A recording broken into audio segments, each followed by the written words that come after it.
me down from here! You have to give me a chance to explain. I am not listening to anything you have to say! Then I won't speak.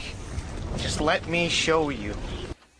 You know, I was wondering as I was writing the review, and I actually mused about it, you know, after 2009 in Hollywood and the amazing year of animation with every style, old school, everything, Pixar, I mean, you name it. We got it all, Mr. Fox. It was incredible. How do you follow up on that?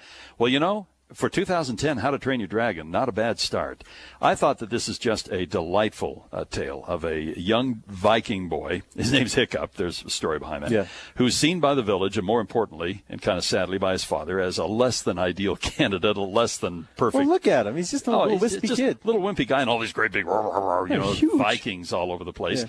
And so he's not an ideal candidate for the dragon hunting, and that's not good when the whole culture of the Viking village centers on the dragon. And Hiccup has been relegated to the blacksmith shop under the tutelage of a valiant old warrior who always advocates for the boy. You just love this character. Yeah. The boy is determined to make his mark, so he designs a device that will shoot down dragons. And sure enough, unbeknownst to the village and even kind of unbeknownst to himself, the first firing brings down the most feared and the most mysterious of all the dragons, the Night Fury. Yes.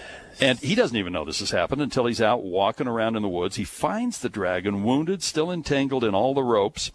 And he raises his knife to slay this beast. Can't quite do it because he'll be a hero. I mean, yeah, he'll be. I mean, if you take out a Night Fury, you're the dude. This is his acceptance. His dad will think he's cool, and the village will. But he can't do it. He can't do it, and instead, a friendship is forged here that takes the very first steps towards an amazing friendship that just might be part of the end of the age-old warfare. But you know what's really interesting about that scene is that.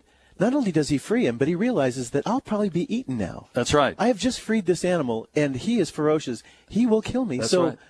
I guess I just have to go with my principles. I cannot kill him. And then he realizes that this dragon has been maimed a little bit because of him. Yeah.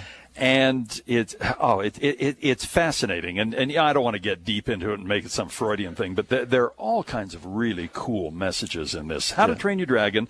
I thought there were some great characters. Gobber, I hope I'm saying that right, who's given voice by Craig Ferguson. He's the old, Scottish. Yes. Scottish Viking. And that's the other thing. Why do all these Vikings have Scottish accents? I don't know. Because it sounds cool. It does, and it sounds big and dramatic. Well, Gerard Butler plays the father, and he's got the giant Scottish accent.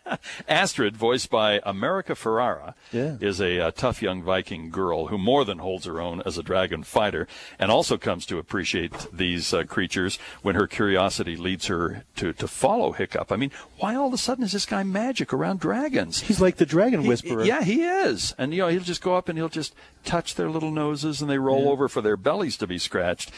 3D visually just delightful. This isn't only just a film for kids. It's for the whole family. I loved it. 3.5 stars, only rated PG. Yeah, the only thing that's a caveat for this is that we've seen this story before. The underachiever, faces a challenge. Everybody's against him, but with integrity and intelligence, he's able to pull it off. We've seen it in Nemo. We saw it in Cloudy with a Chance of Meatballs. But this thing brings it. It is a fresh story, a new twist on an old familiar story. I love this film. If you get a chance, see it in the IMAX 3D. Right. It is phenomenal. How many stars? And definitely see it in 3D. I give it 3.5. 3.5. All right. We're all on the same page on that one. And again, only rated PG.